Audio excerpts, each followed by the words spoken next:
tac, tac, tac. Voilà, je m'amuse. Alors ce matin, en discutant au labo avec Sandrine, elle m'a fait part d'un souhait. Elle aurait aimé sur une feuille pouvoir cliquer sur un bouton et colorier des cases d'une certaine couleur. Alors je lui ai dit, c'est simple, il faut faire une macro.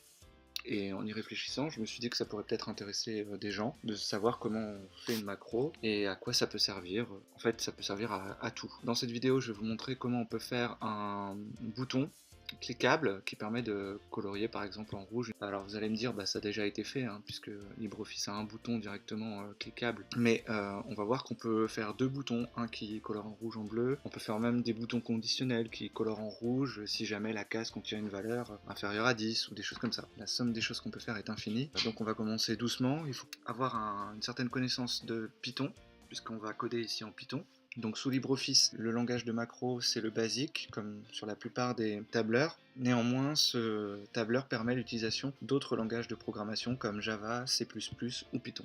Dans un premier temps, pour créer un bouton sur une feuille, Sheet en anglais, il faut ouvrir la barre de formulaire. Donc on va dans Affichage, barre d'outils, alors en anglais toolbar, et le contrôle de formulaire ici. Ensuite vous avez une barre de formulaire. Alors les formulaires, qu'est-ce que c'est? C'est des boutons à cliquer, des boutons poussoirs, à cocher, des menus déroulants, etc. etc. Donc je me mets en mode design, j'appuie sur OK, et je vais sélectionner ici le bouton poussoir.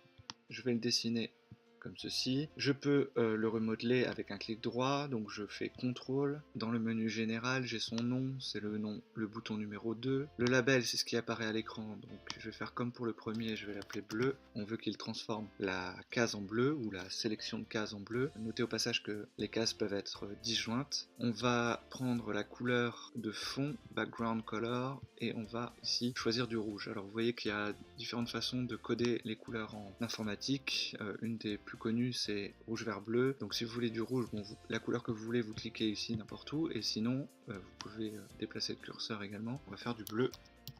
Voilà, donc on a un bouton bleu. On a presque fait le plus dur.